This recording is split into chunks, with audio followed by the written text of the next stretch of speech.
குறிப்பாக கரிசலாங்கண்ணி கீரை, இந்த கரிசலாங்கண்ணி கீரையை வந்து தலைக்கு தைலமாக நேரடியாக போடுறதுக்கும் அதை தான் சொல்லுவாங்க. அதே கரிசலாங்கண்ணி கீரை தான் ஈரலை நல்லா வலுப்படுத்தி கருமை நிறத்தை கொண்டு வர்றதுக்கும் உதவியாக இருக்கும். இந்த கரிசலாங்கண்ணி சாறை நல்லா எடுத்து தேங்காய் எண்ணெயில் காய்ச்சி தலைக்கு தேய்ச்சி கொள்ளலாம். தைலங்களை பயன்படுத்தலாம். கரிசலாங்கண்ணி அப்படின்னு ஒரு கீரை இருக்குது. இந்த கரிசலாங்கண்ணி கீரையை நல்லா சாறு எடுத்து நல்லெண்ணெயில் தேங்காய் எண்ணெயில் காய்ச்சி தொடர்ந்து பயன்படுத்திகிட்டே வரலாம். தேங்காய் எண்ணெயில் கரிசலாங்கண்ணி சாறை வந்து மடக்கி காய்ச்சி நம்ம வீடுகளிலே செஞ்சிடலாம். ஒரு 1/2 லிட்டர் எண்ணெய், தேங்காய் எண்ணெய் நல்ல செக்கில் ஆட்டின எண்ணெய் இருக்குன்னா அதில் 1/2 லிட்டர் கரிசலாங்கண்ணி சாறை விட்டு காய்ச்சிக்கணும்.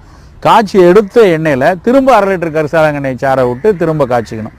அந்த காய்ச்சும் போது எடுக்கும் பொழுது நல்ல மெழுகு பதத்தில் கீழே படிஞ்சு தைலம் பிரிஞ்சு நிற்கும். அந்த எண்ணெய் ஒரு எண்ணெய் போதும் முடி கொட்டுறதை அவ்வளவு பிரமாதமாக நம்மளுக்கு வந்து பாதுகாக்கும். பல எண்ணெய்கள் பல காட்டுகள்லேருந்து வந்து எண்ணெய் வருது, அது உலகத்தில் இல்லாத அளவுக்கு முடி வளரும்னு நிறைய